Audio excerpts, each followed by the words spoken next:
로마서 8장 18절에서 25절까지 말씀 우리 천천히 함께 하도록 하겠습니다. 생각하건대 현재의 고난은 장차 우리에게 나타날 영광과 비교할 수 없도다. 피조물이 고대하는 바는 하나님의 아들들이 나타나는 것이니 피조물이 허무한데 굴복하는 것은 자기 뜻이 아니요 오직 굴복하게 하시는 이로 말미암음이라.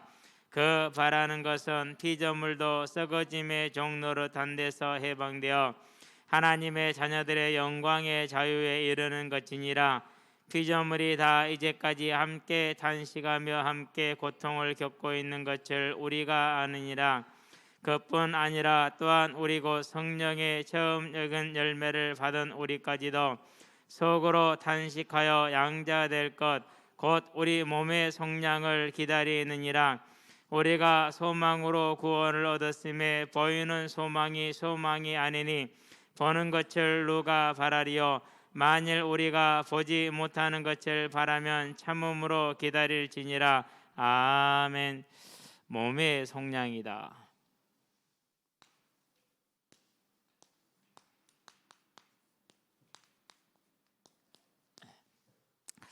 이번 한 주간 동안에 이제 애구방 시삭이 하나님이 그를 격동시키셔서 올라오게 하죠. 역대하 21장에 보면은 16절에 굿수 사람을 하나님이 격동을 시킵니다. 유다의 범죄를 이제 징계하시기 위해서. 그러니까 하나님이 모든 걸 주관하시는 것을 보여주는 그런 장면이 되겠죠. 그래서 다스리시는 하나님이다라는 그 말 자체가 정말 한 주간에 힘이 됐어요. 생각할 때마다 힘이 되고 생각할 때마다 능력이 되고. 그래서 이제 아침에 새벽에 잠이 좀 일찍 깼어요. 일찍 잤거든요. 우리 은서 아직 공부하고 있는데 저는 잠이 들었어요. 그래가지고 3시에 이제 아래로 여기로 내려왔어요. 그렇게 일찍 잠을 든 날은 깨면은 잠이 안 들어요. 그래서 이제 일찍 내려와서 성경을 이제 읽으면서 7시, 8시까지 이렇게 성경을 읽고 있었는데요. 그렇게 이제 아침을 보내고 나니까 참 이렇게 감사하죠. 그러고 나니까 지금 이 시간은 뭘 간절히 바라죠? 이제 또 빨리 잘 것을 간절히 바라죠. 그래서 이게 일찍 일어나면 좋은 게 저녁에 일찍 자는 게 좋아요. 저녁에 어쨌든지 간에 다스리시는 그 하나님을 바라보면서 저와 여러분들 한 주간을 보냈습니다. 언제나 우리의 삶의 모든 것이 하나님의 주관하시고 하나님의 주권임을 알게 되길 바랍니다. 그러면 나는 이 다스리시는 하나님을 얼마나 신뢰하고 얼마나 의지하며 사는가? 그것을 우리 항상 질문을 해 보아야겠죠. 왜 그러냐면은요, 이 모습을 우리가 이제 부활의 날에 재림의 때 하나님 앞에 설 거거든요. 그리고 내가 어떻게 하나님을 섬기며 그분을 왕으로 모시며 살았는가 평가가 난단 말이죠. 물론 그 평가로 인해서 우리가 이렇게 벌을 받는 것은 아니에요. 그러는데 조금 이제 다음 주에 나오겠지만은 그때 가서 그것을 보게 되면은 상당히 많이 기쁨 가운데 애통할 거예요. 그런 이제 그것을 생각을 하면서 내가 주를 배울 때 바울이 그랬던 것처럼 간절히 그날을 기다리는 그 기다림이 될 수 있도록 오늘 내가 다스리는 하나님을 온전히 섬기며 충성을 다해야지. 그러는데 뭐 잘 안 되는 부분도 있었겠죠. 어쨌든 저와 여러분들은 이제 그렇게 한 주간을 벌써 마치고 1월 달도 21일이 지났어요. 많이 지났죠. 자, 그러면 이제 오늘 또 이제 우리가 금요일이니까 찬양을 해서 하나님을 영광을 돌려야 되겠는데 우리가 찬양을 못 하잖아요. 그러면 이제 우리가 하나님을 영광 돌릴 수 있는 이제 남은 방법이 뭐냐? 오늘 그분이 주시는 말씀에 우리가 마음으로 기쁨으로 입술로 아멘으로 하다 봐야 하나님께 영광 돌리는 예배가 되게 하시기를 바랍니다. 자, 첫 번째입니다. 생명에서 어디로요? 사망으로. 아담의 죄, 사람의 죄로 말미암은 것이죠. 자, 그러면 하나님 우리가 어떤 생명을 주셨습니까? 그분은 창조주이십니다. 그래서 창세기에 보니까 1장 1절에 태초에 하나님이 천지를 창조하시니라 이렇게 말씀을 하셨죠. 하나님이 태초에 천지를 창조하십니다. 그러고 나서 뭘 하십니까? 이제 만물을 지으신 다음에 1장 26절에서 28절에 보니까 누구를 짓습니까? 사람을 짓습니다. 어떻게 짓습니까? 만물의 제사장으로 짓습니다. 그래서 오늘 로마서 8장 내용이 무엇입니까? 모든 만물이 그들은 죄를 지은 게 아니에요. 그런데 사람이 타락함으로 그 만물까지도 타락하게 되는 그런 상황을 지금 보여주는 것이죠. 저와 여러분이 하나님 형상으로 지음 받았다라는 것은 만물의 제사장으로 세워졌고 만물을 다스리는 관리자로 세워졌다는 사실을 보게 되길 바랍니다. 자, 이렇게 하나님이 세웠기 때문에 뭐가 있습니까? 하나님이 영원하신 분이기 때문에 당연히 저와 여러분들에게 뭘 주셨어요? 창세기 보니까 2장 9절에 생명과를 통해서 영생을 허락하셨죠. 그 영생을 허락하신 다음에 뭐가 있습니까? 1장 29절에 보니까 모든 먹고 사는 문제를 다 해결해 주셨어요. 사람이 의식주를 해결받는다는 것은 작은 일이 아니죠. 대단히 큰 일이죠. 아주 행복한 일입니다. 오늘날 우리가 이 사회가 많이 이제 경제가 성장을 하고 발전을 해서 뭐 대소의 크고 작은 차이는 있겠지만 먹고 사는 문제로 우리 걱정하지는 않는 시대가 됐어요. 얼마나 더 잘 먹고 잘 사느냐 이 문제는 걱정할 수 있을지 모르지만은 그런데 그 전까지만 해도 얼마나 이 문제가 큰 문제였는지 모르죠. 그렇죠. 지금도 그래요. 전 세계 인구의 4분의 1이 극심한 기아 상태에 있어요. 생명을 위협받는 기아 상태에. 그리고 나머지 4분의 2가 식량이 충분하지 않은 상태. 그러니까 4분의 3이 배부르게 먹지를 못해요. 그럼 우리는 어디에 들었어요? 4분의 1이 든 사람들이에요. 정말 드문 경우예요. 그래서 사람들이 뭐라고 말해요? 지금도 한강의 기적이다. 작게 여기지 않는 일이죠. 자, 어쨌든 간에 하나님은 우리에게 완전한 걸 처음부터 다 해결해 주셨어요. 생명을 주신 하나님이죠. 그러면 이 생명이 어떻게 됩니까? 2장에 보니까 18절에서 25절에 아름다운 가정을 주셨어요. 이 가정에서 뭐가 나옵니까? 또 하나님의 생명을 이루는 가장 중요한 기초가 되는 것이죠. 그러면은 이제 하나님이 세상을 다스리며 세상을 유지하는 방법이 뭐예요? 그게 가정이에요. 그래서 가정은 남자와 여자가 만들어지는 게 가정인 거예요. 근데 지금 뭘 도전하고 있어요? 이걸 깨뜨리려고 지금 도전하는 거예요. 남성과 여성 말고 제3의 성들이 있다. 그래서 뭐 미국의 어느 주 같은 경우는 51가지 성을 인정을 해요. 여성, 남성, 중성, 양성 등등등등 해갖고 51가지씩이나. 저와 여러분들은요 이러한 사실을 보면서 우리나라도 그것을 따라가고자 이제 차별금지법이라는 걸 만들어서 그거 없어도 충분히 헌법을 통해서 인권이 온전히 보장될 수 있도록 다 구비가 되어 있어요. 그런데도 불구하고 그것을 만들려는 것은 차별금지를 빙자한 차별이 되죠. 대다수 사람들에게 당신들의 가치를 버리고 소수의 가치를 인정하라는 역차별이거든요. 근데 그런 역차별을 떠나서 뭘 벗어나는 거예요? 이 하나님의 창조주 하나님의 질서, 생명의 질서를 벗어나고자 하는 것이죠. 저와 여러분들은 이 시대를 살면서 이제 이러한 사단의 의도를 알고 하나님 우리에게 생명을 주시되 아름다운 가정을 통해서 주셨다는 사실을 알고 기억하시고 누리게 되길 바랍니다. 뿐만 아닙니다. 어떻게 또 주십니까? 이것을 지킬 수 있도록 창세기에 보니까 2장 1절에서 3절 7일의 하루를 구별했어요. 온전히 구별하는데 어떻게 구별합니까? 그 날을 구별하되 다르게 구별하는 것이 아니라 이날은 온전히 창조주 하나님만을 바라보게 하는 날로 구별함으로 우리라고 뭐 하겠어요? 예배자의 삶에 있어서 이 주신 생명을 누리게 하신 것이죠. 또 다른 방법이 뭐였습니까?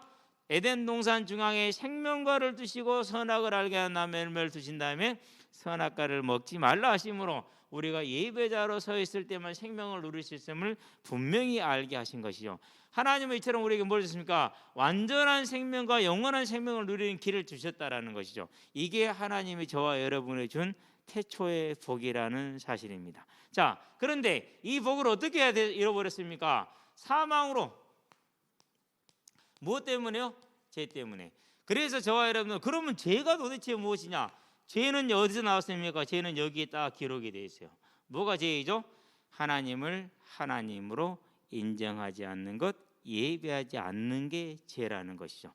자, 그러면은 하나님을 하나님으로 인정하지 않는 존재가 뭐였습니까? 그게 이사야서 보니까 14장에서 12절에서 14절에 누구요? 타락한 천사. 그래서 베드로후서에서 뭐라고 그럽니까? 그 타락한 천사를 2장 4절에 범죄한 천사들. 유다서에서 뭐라고 그럽니까? 1장 6절에 자기 초소를 지키지 않고 떠난 자들. 어떤 초소입니까? 피조물의 위치를 지키지 않은 것을 초소를 지키지 않았다라고 표현하는 것입니다. 자, 그러면 이제 사단의 근원, 사단의 출발을 알았으면 죄가 무엇인지를 알 수가 있죠. 그렇죠.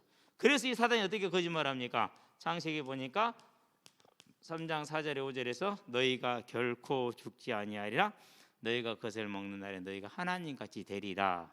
하나님을 하나님으로 인정하지 않냐고 네가 하나님이 되라고 이렇게 얘기하는 것이죠. 그게 죄예요. 그게. 그래서 이 유혹을 따라서 6절에 보니까 선악을 알게 한 열매를 먹었어요. 내가 하나님이 되고자 한 거예요. 내가 하나님이. 그래서 우리 앞에 이제 새 친구들 나라에 앉아 있는데요. 참 보기 좋네요. 우리 꼬맹이들 꼭 기억할 게 있어요. 뭘 기억하냐면요. 여러분들이 학교에서 교육받는 인권의 개념을 가지고 나를 지키려고 그러면은 딱 사단의 길이 돼요. 무슨 말인지 알았죠? 그래서 내 권리를 주장하려고 하지 말고 하나님이 나에게 무엇을 주셨고 하나님이 나에게 어떻게 하라고 말씀을 하셨는가를 항상 기준으로 판단을 해야 돼요. 여러분 그 훈련을 열심히 해야 돼요. 어저께 우리 막내가 무슨 얘기를 했냐면요. 만델라 법칙이라고요. 뭐 어떤 유튜브를 봤나 봐요. 그게 이제 존재하지 않는 것을 존재한다고 착각하는 거래요. 그걸 만델라 법칙이라고 그렇게 설명을 했나 봐요. 그 사람이 뭔지는 정확하게 모르겠어요. 그러면서 무슨 예화를 들었냐? 나는 개똥벌레 그 노래에는 가사가 없는데 사람들이 가사가 있는 걸로 착각을 한대요. 우리 은결은 그걸 믿더라고요. 나는 개똥벌레 가사 있잖아요. 근데 없는 가사를 있다고 사람들이 착각한다라는 거예요. 그걸 보면서 야, 참 다 위대하다. 어찌 이런 엉터리 말에 저렇게 껍벅 속아가지고 저와 여러분들은 우리 어린 친구들은 특히 뭘 주의해야 되냐면요. 여러분이 접하는 많은 것들이 실은 사단의 통로라는 사실을 기억을 해야 돼요. 특별히 유튜브에서 나오는 수많은 좋은 정보들이 많아요. 그런데 그렇지 않은 정보도 많아요. 저 같은 경우는요, 공구 설명해 주는 유튜버를 되게 좋아해요.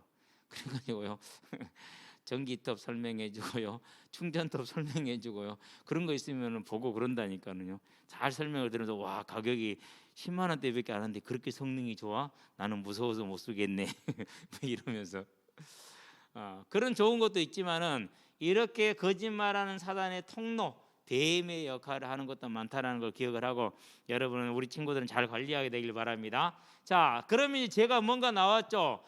뭐가 죄라고요? 하나님을 하나님으로 인정하지 않는 게 죄입니다. 자, 그렇다면은 사람이 회개하려면 뭘 알아야 됩니까? 내 삶에 하나님을 하나님으로 인정하지 않았구나. 이것이 사망에 이르는 죄였구나. 이거를 알아야 돼. 그래야 뭐가 필요해요? 그래야 예수를 바르게 잡잖아요. 그렇죠?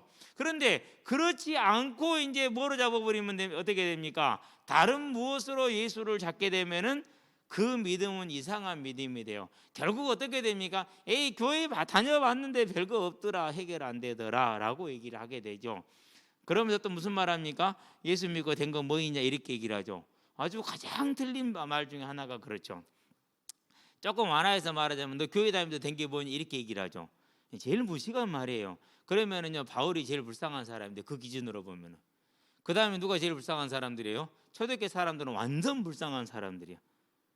우리는 이 사단의 속임수와 거짓말, 곧 어디서 출발했습니까? 무엇이 죄인지를 모르게 됐었을 때 그 거짓이 출발한다라는 거. 뭐가 죄라고요? 하나님을 하나님으로 인정하지 않는 것이 사망에 이르는 죄입니다. 그래서 이 죄로 말하면서 생명에서 사망으로, 즉 하나님 주신 모든 걸 다 잃어버렸죠. 그러니까 잃어버리고 어떻게 됩니까? 잃어버리고 나니까 요한복음 8장 44절에 너희는 너희 아비, 물론 예수님이 유대인들을 향해서 한 말입니다. 그러나 예수를 믿지 않는 모든 이들을 향해서 한 말입니다. 그래서 어디에 해당됩니까? 로마서에 보니까 1장 18절에서 23절 딱 그렇게 나오잖아요.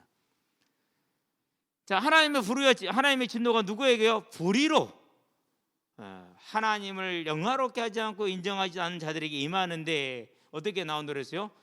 썩어지지 않을 하나님의 명상을 썩어질 사람과 금수와 짐승과 새와 버러지 우상으로 바꾼 자들, 똑같은 말이잖아요. 그렇죠? 그래서 사망에 있는 자의 삶은 사단의 종로로 타는 삶을 살 수밖에 없습니다.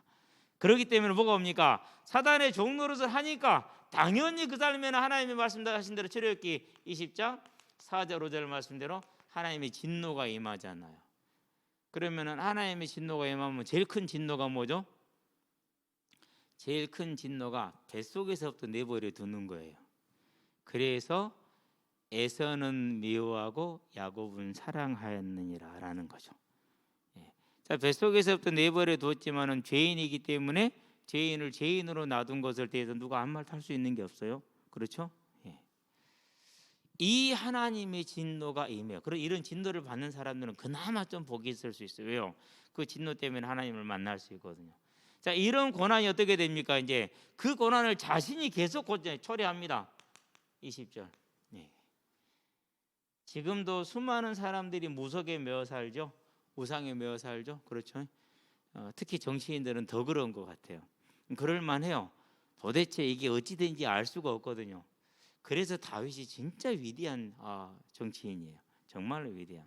저와 여러분들은 그래서요, 그들을 나무랄 것이 아니라 그들을 위해서 기도해야 돼요. 왜? 모르니까 어떨 수 있습니까? 어쩔 수 없는 거지. 자, 이렇게 살고 나서 이 사망으로 말면서 뭐로 결론을 맺습니까? 하나로 맺습니다. 계시록에 보니까 20장 11절에서 15절 어디로 결론을 맺었어요? 지옥으로 결론을 맺었어요.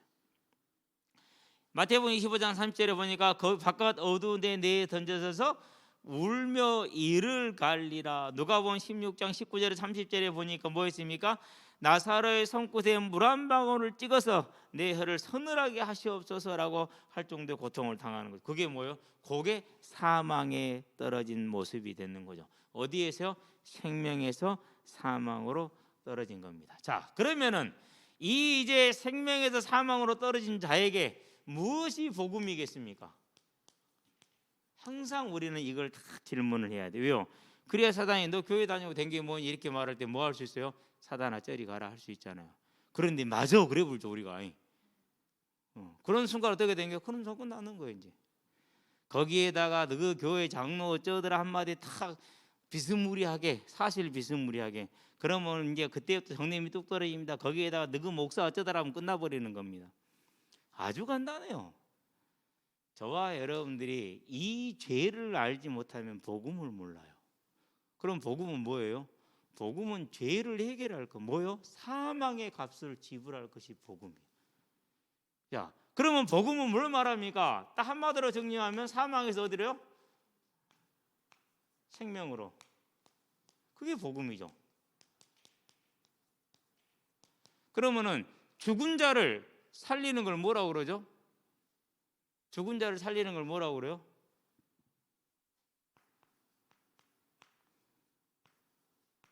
그걸 부활이라고 그래요. 그러니까 복음은 뭘 말하는 거예요? 복음은 부활인 거예요. 따라합시다. 복음은 부활이다. 복음은 부활이에요. 사단이 제일 싫어하는 거. 사단이 어쨌든지 간에 교회가 말하지 않기를 원하는 거. 사단은 어떻게 하든지 교회는 그런다. 그래 네 문제에 천착에 빠져서 평생 그렇게 살아라 이렇게 얘기를 합니다. 물론 제 자신도 제 많은 문제를 갱신해 오고 있고 앞으로도 갱신할 것입니다. 그러나 그것은 본질이 아닙니다. 그거는 뭐예요? 그것은 부차적인 거예요. 본질은 뭐예요? 본질은 부활이에요. 그래서 이 복음을 기뻐하며 즐거워하는 자는 연약함이 있고 부족함이 있고 자주 넘어진다 할지라도 그를 누가 붙들고 있다는 것입니까? 하나님의 손에 있는 것입니다. 그렇기 때문에 그는 어디에 도착하죠? 서울행 기차를 탔으니까 서울 도착합니다. 그 안에서 방귀를 좀 뀌어도 괜찮습니다. 그 안에서 탈이 나고 가면서 찔찔찔해도 그래도 괜찮습니다. 아무래도 상관없습니다. 서울 도착합니다. 그래서 복음은 뭐라고요? 죄가 무엇인지를 알고 인생이 무엇인지를 알았었을 때 그때 복음은 부활이라는 결론을 딱 얻게 되는 것이죠. 저와 여러분에게 복음은 부활임을 기억하시게 되길 바랍니다. 그래서 두 번째 어디에서요? 이제 사망에서 어디로 갑니까? 이제 사망에서 생명으로.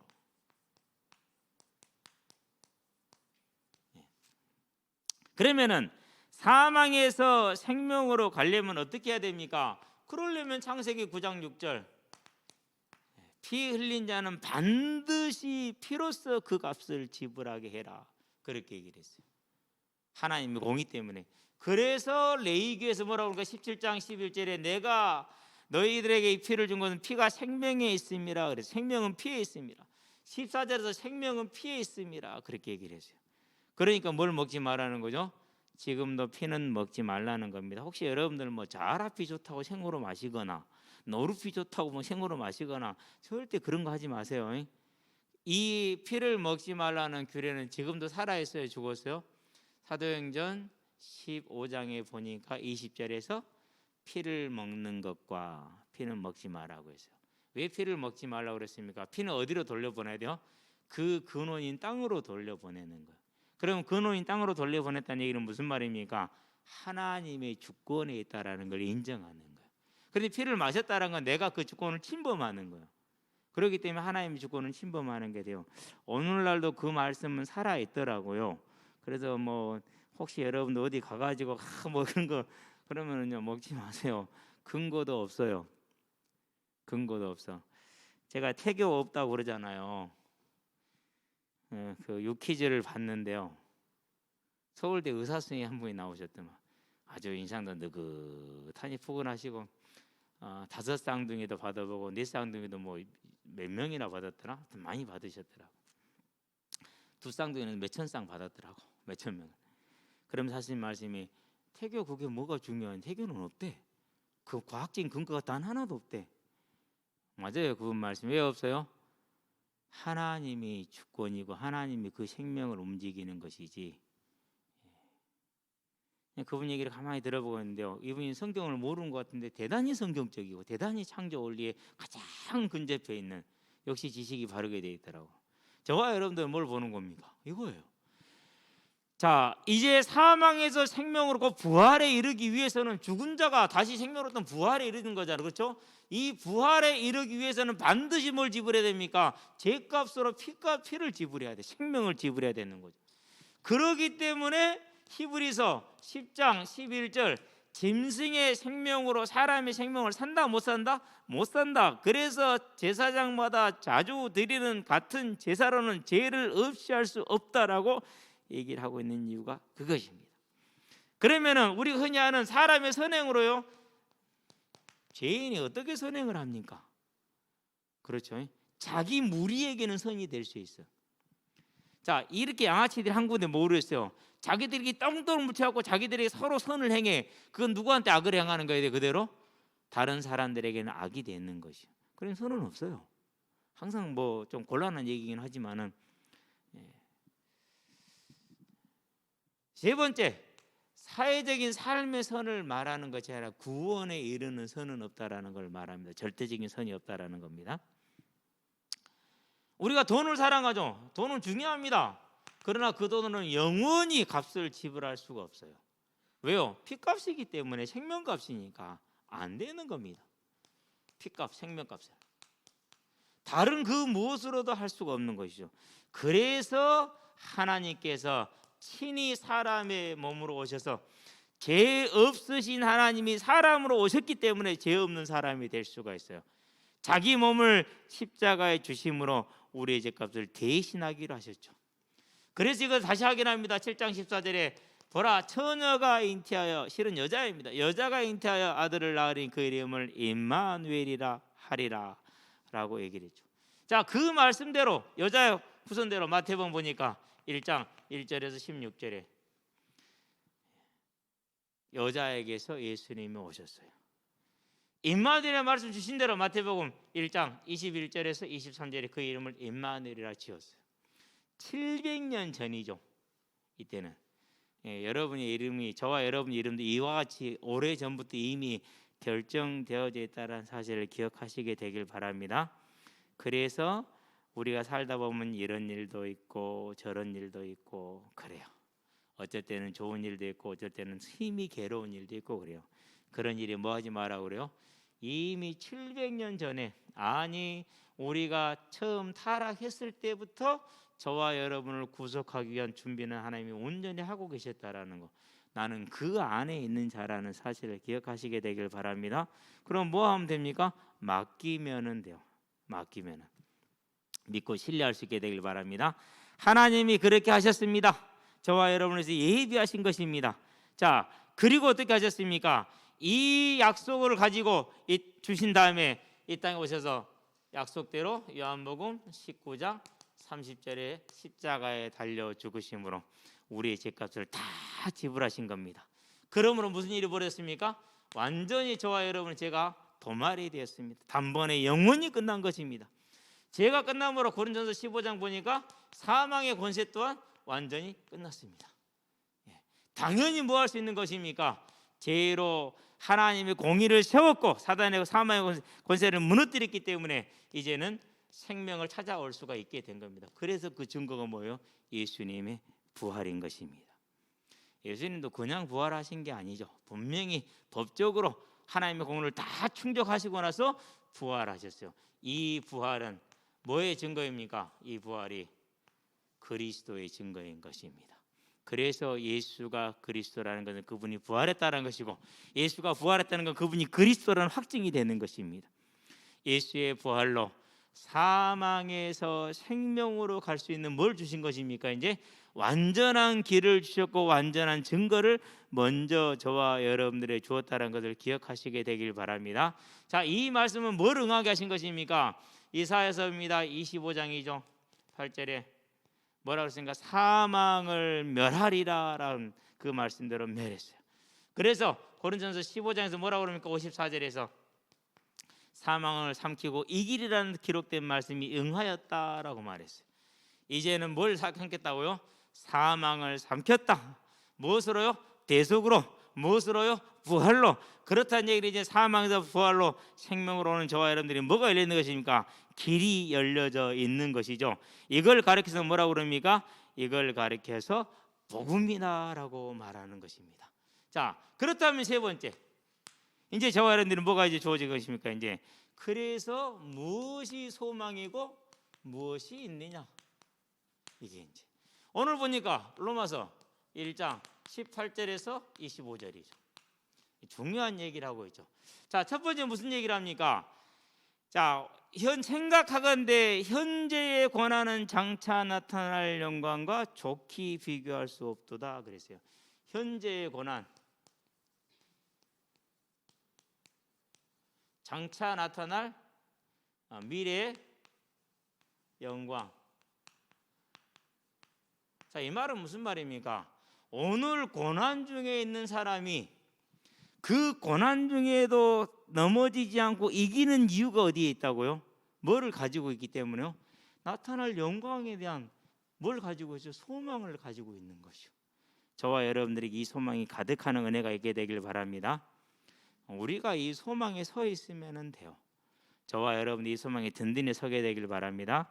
그래서요, 부모들은요, 먼저 이 소망에 딱 서 있어 주세요. 그러면은 내가 이 소망을 가지고 있기 때문에 그 믿음에 있고 그 평안에 있고 그 감사에 있기 때문에 내 자녀들에게 뭘 줄 수 있는 거죠? 내게 있는 걸 줄 수 있는 것이죠. 그렇죠? 예, 그래 주는 거예요. 걱정할 거 하나도 없어요. 예. 저와 여러분들이요, 오늘 성경에서 보니까 이렇게 얘기해요. 현재 고난은 장차 나타날 영광과 비교할 수 없도다. 그럼 저와 여러분의 믿음이 무엇 때문에, 우리의 믿음의 내용이 뭐라는 거예요? 믿음이 베드로전서 1장 9절에 뭐라고 말했어요? 믿음이 결국 뭘 받는 거라고? 베드로서는 왜 썼냐면요, 어려움 중에 있는 성도들에게 소망을 주기 위해서 썼어요. 베드로가. 그렇기 때문에 1장 9절에서 말하는 믿음이 결국은 영혼의 구원이다. 현재의 고난에 뭐하지 마라? 속지 마라. 예, 흔들리지 마라. 우리의 믿음은 무엇에 있다? 영혼의 구원, 미래의 영광, 장차 나타날 영광에 있다. 그럼 장차 나타날 영광을 지금 뭘 말하는 겁니까? 그건 저와 여러분의 부활을 말하는 것이죠. 그렇죠? 자, 중요한 건 뭡니까? 이 장차 나타날 영광을 무엇도요? 만물의 피조물, 다른 피조물도 고대하고 있다라는 사실이에요. 길거리 돌아다니는 길고양이도, 유기견도, 뭘 소망하고 있다고요?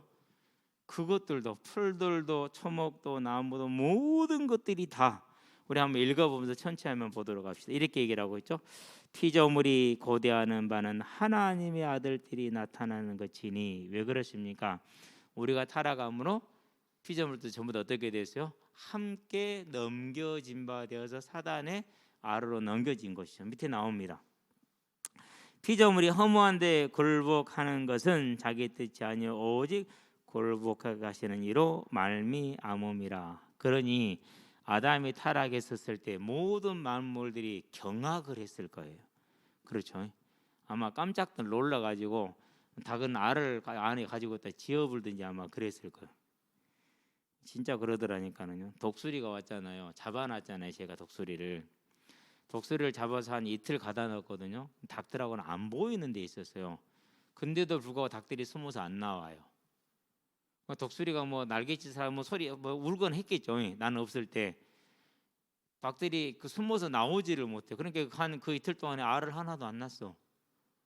그래서 안 되겠다. 독수리 한 일주일 데리고 있으려고 했는데 안 되겠더라고. 이러다가는 우리 닭들 스트레스 다 죽겠다 싶어서 너 잡은 거 빨리 먹어. 그거 먹고 빨리 가. 다 잡아먹고 이제 거의 다 뜯어 먹었어요. 이틀 동안에. 가라. 내보냈거든요. 이 모든 만물들이 아담이 선악과를 따먹을 때 얼마나 비명을 질렀겠는가. 뭐 안 봐도 뭐 훤하게 생각을 할 수 있는 것이죠. 그 바라는 것은 피조물도 썩어짐의 종로로 단 데서 해방되어 하나님의 자녀들의 영광의 자유에 이르는 것이니라 그랬어요. 이제는 이 허무한 데 굴복돼서 얼마나 허무합니까? 그렇죠? 얼마나 허무해요. 우리가 풀 아무나 캐나 패죠. 짐승 먹고 싶으면 안는 대로 잡아먹죠. 얼마나 허무하죠. 이루 허무할 수 없죠. 피조물이 다 이제까지 함께 탄식하며 함께 고통을 겪고 있는 것을 우리가 아느니라 그렇게 얘기를 했어요. 우리가 바라는 그 영광, 부활의 영광을 무엇도 바라고 있다. 피조물도 바라고 있다. 세 번째 다시 얘기합니다. 23절이죠. 중요한 구절입니다. 외워버리기 바랍니다. 그뿐 아니라 또한 우리 곧 성령의 처음 익은 열매를 받은 우리까지도 성령의 처음 익은 열매를 받았다는 것은 예수를 그리스도로 고백했다라는 걸 말합니다. 우리까지도 속으로 탄식하며 양자될 것 그랬어요. 곧 우리 몸의 속량을 기다리나. 몸의 속량. 몸의 속량이 뭡니까? 몸의 속량을요 11절을 보면은 볼 수 있어요. 예수를 죽은 자 가운데 살리신 이의 영이 너희 안에 거하시면 그리스도 예수를 죽은 자 가운데 살리신 이가 너희 안에 거하시는 그의 영으로 말미암아 너희 죽을 몸도 살리리라. 그게 몸의 속량이야. 그 몸의 속량은 뭘 말하는 거죠? 부활이죠. 그럼 믿음의 소망과 믿음의 인내가 무엇이라는 거죠? 그게 부활에 있다라는 거예요. 그럼 이제 저와 여러분들이 싸울 지점이 나왔죠. 뭐하고 싸워야 됩니까? 내 더러운 성질하고 싸워야 됩니까? 안 그러면 소망 없는 내 부활의 소망 없는 내 안에 믿음하고 싸워야 됩니까? 저와 여러분의 더러운 성질은 원래 더러니까 그냥 더러운 대로 사세요. 괜찮아요. 그거 별로 안 바뀌어요. 근데요, 이 소망 안에 세워질수록 그 더러운 성질이 죽어지게 돼 있어요. 변화되게 돼 있다니까요. 누가요? 하나님께서 미리 아신 자들을 정하시고 정하신 자들을 부르시고 부르신 자들을 의롭다 하시고 의롭다 하신 자들을 성화시키시고 성화시킨 자들을 영화롭게 하셨느니라 그랬어요. 성화는 제가 집어넣습니다. 빠졌기 때문에 상관없어요. 빼도. 자, 하나님이 우리를 영화롭게까지 끝내 놓았기 때문에 이제는 이 사실을 저와 여러분들이 믿고 그것을 기뻐하며 즐거워하는 삶으로 세워져 나감으로 인해서 저와 여러분의 옛사람 더러운 성질은 그만큼 죽어져 나가게 되어 있고 우리들의 삶 또한 변화되게 되어 있습니다. 그렇다면 무슨 싸움입니까? 이제는 우리가 몸의 속량을 기다리는 속으로 탄식할 수 있는 그런 영적인 사람들로 세워지게 되기를 바랍니다. 그 싸움을 싸워야 됩니다. 그러려면 뭐 해야 됩니까? 그러려면 연습을 해야 돼요. 요즘 이제 족구를 좀 자주 해요. 1대1 족구를. 그래가지고 이전에는 제가 전혀 못하던 것들을 지금은 해내요. 공을 잡았는데 뒤로 넘어갔어요. 그럼 뒤로 돌아서 그 공을 다시 잡아요. 그리고 다시 돌아와서 내가 원하는 지점에다 집어넣어요. 이게 되게 어려워요. 왜요? 돌았다가 또 돌아야 되거든요. 말이 쉽지 거의 뭐 이렇게 프로급 올라가지 않으면 안 되는 거거든요. 이렇게 운동장에 노는 친구들 중에 최정상 컨트롤러예요. 그게 요즘은 된다니까요. 그럼 제가 뭘 하겠어요? 꾸준히 연습을 하고 있잖아요. 그렇죠? 그러니까 그게 되더라니까요. 그래서 이제 고등학교 지금 2학년 놈이 하나 있는데요. 덩치는 산만해요. 근데 운동을 정말 잘해요. 부드럽게. 제가 족구를 하면서 이제 저는 이렇게 핸디캡을 가져요. 왼발, 오른발, 머리. 안 그러면 아웃. 안 그러면 게임이 안 되니까. 그러는데요. 계속 하다 보니까는요. 전에는 전혀 그거 안 됐거든요. 그게 거의. 근데 지금은 이제 된다니까는 그게요. 마찬가지입니다. 저와 여러분들이 정말 우리가 가장 바라야 될 이 몸의 성령 부활을 바라는 것은요. 그냥 주어지는 건 아니죠. 이제 여기에 우리의 시간과 노력과 마음을 쏟을 수 있게 되길 바랍니다. 24절을 볼까요? 우리가 소망으로 구원을 받았음에 그랬어요. 소망과 뭘 연결시켰습니까? 구원을 연결시켰어요. 이해가 되죠? 이제 우리의 구원의 내용은 뭐라고요? 부활이니까 이게 연결이 되는 거죠. 보이는 소망은 소망이 아니라는 거예요. 그러면 아까도 얘기했지만 교회 다니게 되는 거 없더라. 맞아요, 틀려요. 완전히 틀렸죠? 예수 믿고 되는 게 뭐 있냐? 완전히 틀렸죠? 그건 틀린 정도가 아니라 이제는 거짓말이라는 게 보이잖아요. 보이는 소망은 소망이 아니니 보는 것을 누가 바라냐고 그랬어요. 보는 거 바라는 것을 믿는 사람은 아무도 없다라는 거예요. 그러면서 뭐라고 바랍니까? 보이지 아니한 것을 바라면은 무엇으로? 참음으로. 인내는 뭐가 된 거죠? 당연한 것이 된 거죠. 자, 저와 여러분은 이제 이 몸의 속량을 기다리는 그런 믿음의 사람들로 서게 되길 바랍니다.